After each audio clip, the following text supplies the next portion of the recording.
Bonjour à tous, je suis très content d'être là pour la première fois à ce Human Talks.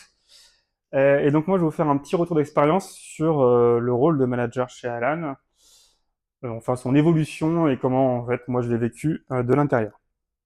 Alors déjà, donc mon titre officiel chez Alan, parce qu'on n'aime pas trop les titres, c'est juste Engineering Deputy, mais en fait tout le monde a un peu le même rôle chez Alan. C'est juste des missions un peu différentes. Alors Alan, qu'est-ce que c'est Je ne sais pas si vous connaissez, c'est une assurance santé, donc mutuelle, que votre employeur peut choisir pour justement vous faire des remboursements supplémentaires par rapport aux conditions de la sécurité sociale.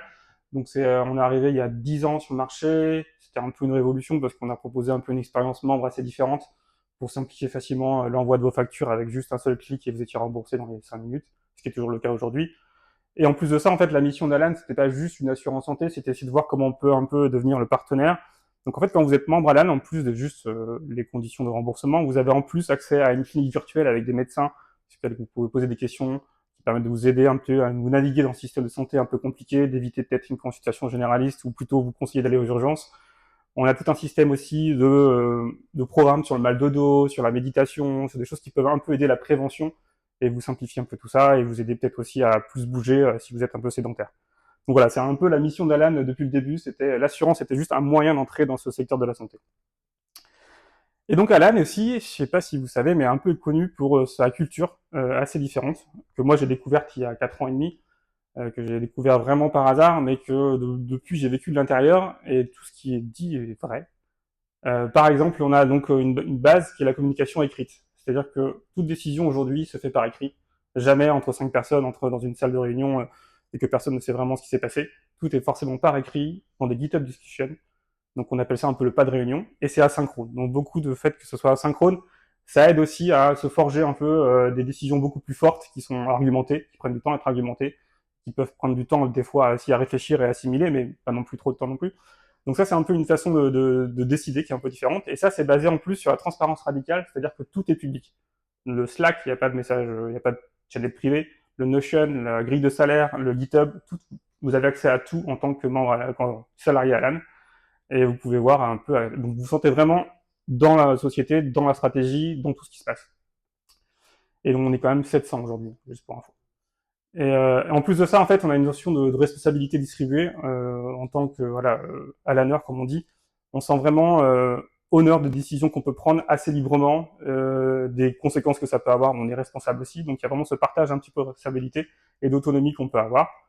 Et à rajouter à ça, on a une flexibilité sur l'organisation. Donc il y a des bureaux à Paris et des hubs dans différentes provinces, mais on est vraiment une organisation assez libre.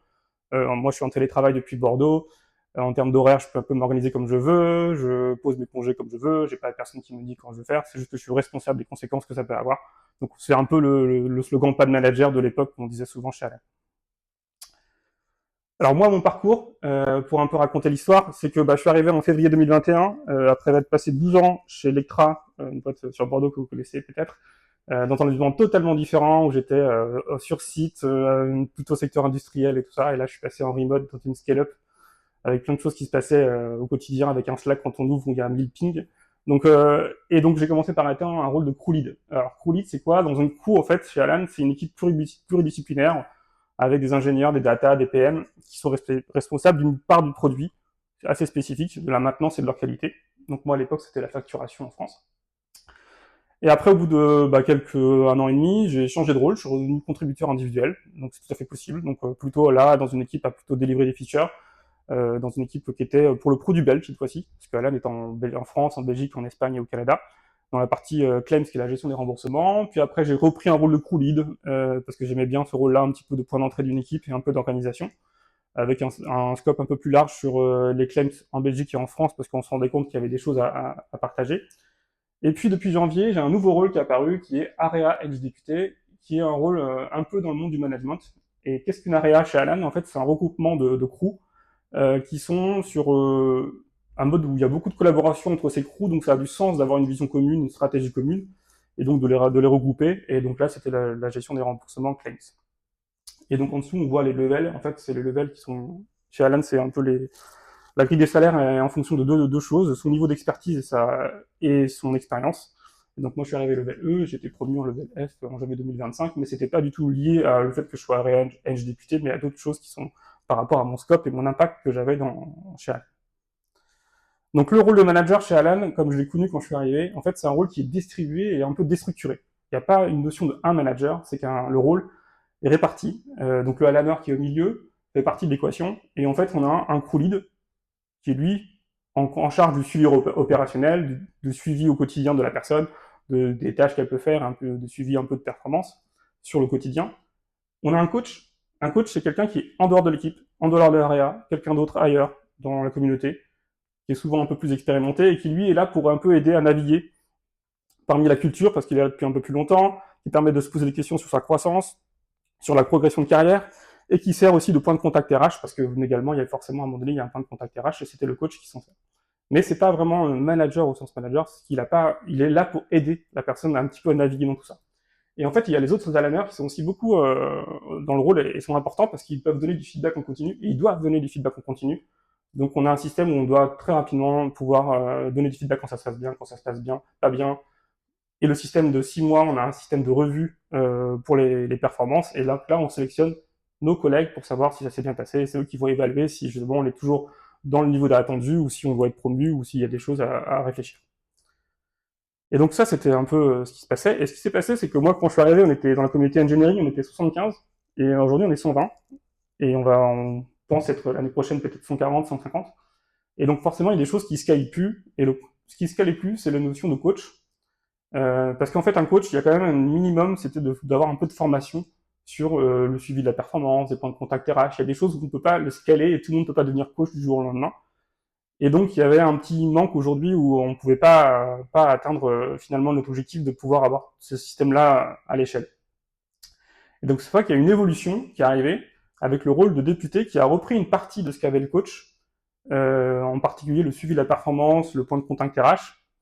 Et en même temps, il a rajouté un truc qui manquait, c'était avoir un peu au niveau de l'AREA, un peu avoir de transversalité, de coordination, un peu plus au niveau de l'AREA, comme gérer finalement des choses qui étaient avant gérées au niveau de la communauté entière, comme le recrutement, la densité de talent, qui sont redescendus en niveau AREA, plus petit, sur un scope plus petit, pour vraiment redéfinir ce que c'est à un niveau, à une échelle plus basse, qu'est-ce que c'est la densité de talent, qui on veut recruter l'année prochaine, le budget, la vision technique qu'on va avoir sur cette mini finalement partie d'Alan, quoi.